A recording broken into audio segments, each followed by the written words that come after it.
नमस्कार। एक सैनिक, एक बैंक कर्मचारी और एक ऑडियो क्लिप जो वायरल हो गई, इन तीनों ने मिलकर एक ऐसी बहस छेड़ दी जिसकी गूंज पूरे देश में सुनाई दी। आज हम इसी कथित टकराव की एक एक परत को खोलेंगे, वो भी उस वायरल सोर्स के नजरिए से। हम समझेंगे कि आखिर ये एक मामूली कहासुनी से बढ़कर सेना के अपमान का प्रतीक क्यों बन गया। अच्छा, इस पूरे विवाद की तह तक जाने से पहले ये समझना जरूरी है कि ये कहानी हमें किस फ्रेम में सुनाई जा रही है। इसकी जो नींव है वो एक सैनिक के बलिदान की एक बहुत ही पावरफुल और इमोशनल इमेज के साथ रखी गई है। कहानी की शुरुआत होती है बस दो शब्दों से, जरा सोचिए। ये कोई फैक्ट नहीं है, ये एक सीधा साधा न्योता है जो हमें तर्क से पहले भावनाओं से जोड़ देता है। ये हमें अपने आरामदायक जिंदगी से निकालकर उस हकीकत में ले जाने की एक कोशिश है जिसके बारे में अब बात होने वाली है। तो सोर्स हमें याद दिलाता है कि जब हम आराम से सो रहे होते हैं तब कोई है जो जाग रहा होता है। चाहे वो सियाचिन की खून जमा देने वाली बर्फीली चोटियां हों, राजस्थान का तपता हुआ रेगिस्तान हो या फिर नॉर्थ ईस्ट के घने जंगल। बलिदान की ये तस्वीर इसलिए बनाई गई है ताकि जब हम आगे की घटना सुनें तो उसे इसी बैकग्राउंड में रखकर देखें। तो सैनिक के बलिदान की इस पृष्ठभूमि के साथ अब आते हैं सीधे उस घटना पर जो इस पूरे विवाद के बिल्कुल सेंटर में है। जैसा कि आजकल अक्सर होता है, इस विवाद की शुरुआत भी एक ऑडियो क्लिप से हुई।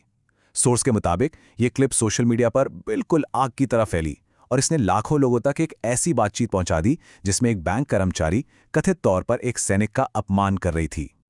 तो इस कहानी के मेन कैरेक्टर्स कौन हैं? सोर्स बताता है कि एक तरफ एक सैनिक है और दूसरी तरफ है HDFC बैंक की मुंबई ब्रांच की एक कर्मचारी जिनका नाम अनुराधा वर्मा बताया गया। और यहीं पर वो बातचीत हुई जो इस पूरे बवाल की जड़ बनी। देखिए, किसी भी लड़ाई झगड़े में शब्द बहुत मायने रखते हैं और इस मामले में तो कुछ कथित शब्द ही पूरे गुस्से की असली वजह बने। तो चलिए देखते हैं कि सोर्स के हिसाब से वो शब्द आखिर थे क्या। सोर्स के अनुसार पहला वार सीधे सैनिक के स्वाभिमान पर किया गया। पढ़े लिखे नहीं हो इसीलिए बॉर्डर पर हो। अब ये सिर्फ किसी की एजुकेशन पर सवाल नहीं था, ये तो ये कहने की कोशिश थी कि सेना में सेवा करना कोई गर्व की बात नहीं बल्कि किसी और ऑप्शन के ना होने का नतीजा है। इसके बाद सोर्स बताता है कि ये हमला प्रोफेशनल से बढ़कर बहुत ज्यादा पर्सनल और क्रूर हो गया। तभी तुम लोगों के बच्चे विकलांग और अपंग पैदा होते हैं। ये एक ऐसी बात है जो किसी भी इंसान के परिवार और उसकी आने वाली पीढ़ी पर सीधा हमला करती है। और फिर सोर्स के मुताबिक वो आखिरी लाइन आती है जो शायद सबसे ज्यादा चौंकाने वाली है।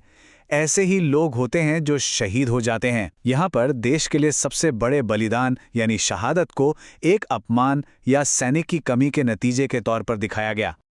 ये सिर्फ कुछ शब्द नहीं थे। सोर्स के हिसाब से इस घटना का जो असर था वो उस बैंक की ब्रांच से कहीं ज्यादा बड़ा था।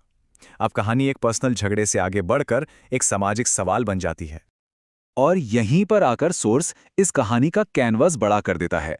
वो पूछता है, क्या ये सिर्फ एक कर्मचारी का बुरा बर्ताव था? इस सवाल के जरिए वो इस घटना को एक अकेली अलग थलग घटना मानने से इनकार कर देता है। और उस सवाल का जवाब भी सोर्स बिल्कुल साफ साफ देता है। उसका तर्क ये है कि ये हमला उस एक सैनिक पर नहीं बल्कि उसकी वर्दी पर था और इसीलिए ये पूरी भारतीय सेना का अपमान है। इस असर को बताने के लिए सोर्स एक बहुत ही दमदार मुहावरे का इस्तेमाल करता है, हमारे समाज की चेतना पर एक गहरा तमाचा। ये कहने का एक तरीका है कि ये घटना सिर्फ अपमानजनक नहीं है बल्कि ये एक अलार्म है जो पूरे समाज को जगाने वाला होना चाहिए।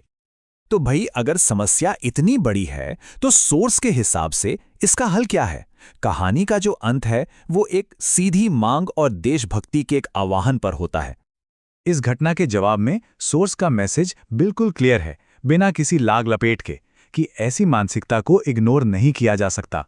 वो मांग करता है कि ऐसे बर्ताव के लिए जवाबदेही तय हो और सख्त से सख्त कार्रवाई की जाए। और आखिर में ये सोर्स हमें एक बहुत बड़े और सोचने पर मजबूर करने वाले सवाल के साथ छोड़ देता है। ये देशभक्ति को सीधे सीधे सेना के सम्मान के साथ जोड़ता है और हमसे पूछता है, क्या सेना का सम्मान करना ही सबसे बड़ी देशभक्ति है? इस सवाल का जवाब शायद हर किसी को खुद ही खोजना होगा। नमस्कार।